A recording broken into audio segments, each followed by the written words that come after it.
বাংলাদেশ ইসলামী ছাত্র শিবিরের ৪৯তম প্রতিষ্ঠা বার্ষিকী উপলক্ষে সংগঠনটির চাঁপাইনবাবগঞ্জ শহর শাখার উদ্যোগে এক বর্ণাঢ্য র্যালি ও সমাবেশ অনুষ্ঠিত হয়েছে। ৬ ফেব্রুয়ারি শুক্রবার সকাল ১০টায় চাঁপাইনবাবগঞ্জ পৌরসভা পার্ক থেকে র্যালি শুরু হয়। র্যালিটি বাতেনখা মোড় হয়ে শান্তি মোড় ও শিবতলা মোড় হয়ে রেহাইচর মোড়ে এসে সংক্ষিপ্ত সমাবেশের মাধ্যমে কর্মসূচি শেষ হয়। মেধা, সততা ও দেশপ্রেমে গড়ি আগামীর বাংলাদেশ এই স্লোগান নিয়ে প্রতিষ্ঠা বার্ষিকী উদযাপন করেছে বাংলাদেশ ইসলামী ছাত্র শিবির চাঁপাইনবাবগঞ্জ শহর শাখা। দেশ দর্পণ নিউজ, দেশের সাধারণ জনগণের সংবাদ মাধ্যম।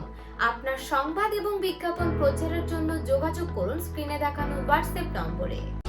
র্যালি শেষে সংক্ষিপ্ত সমাবেশে বক্তব্য রাখেন ছাত্র শিবিরের কেন্দ্রীয় সাবেক সভাপতি ও চাঁপাইনবাবগঞ্জ ৩ আসনের জামায়াত মনোনীত প্রার্থী মোহাম্মদ নুরুল ইসলাম বুলবুল।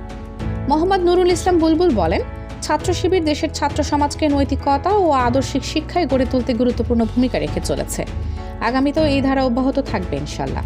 বিশেষ অতিথির বক্তব্য রাখেন ছাত্র শিবিরের কেন্দ্রীয় কমিটির সাবেক আন্তর্জাতিক বিষয়ক সম্পাদক ও জামায়াতের কর্ম পরিষদের সদস্য অধ্যক্ষ মোহাম্মদ নজরুল ইসলাম, ছাত্র শিবিরের জেলার সাবেক সভাপতি ও পৌর নায়েবে আমির অ্যাডভোকেট মোহাম্মদ শফিক এনায়েতুল্লাহ।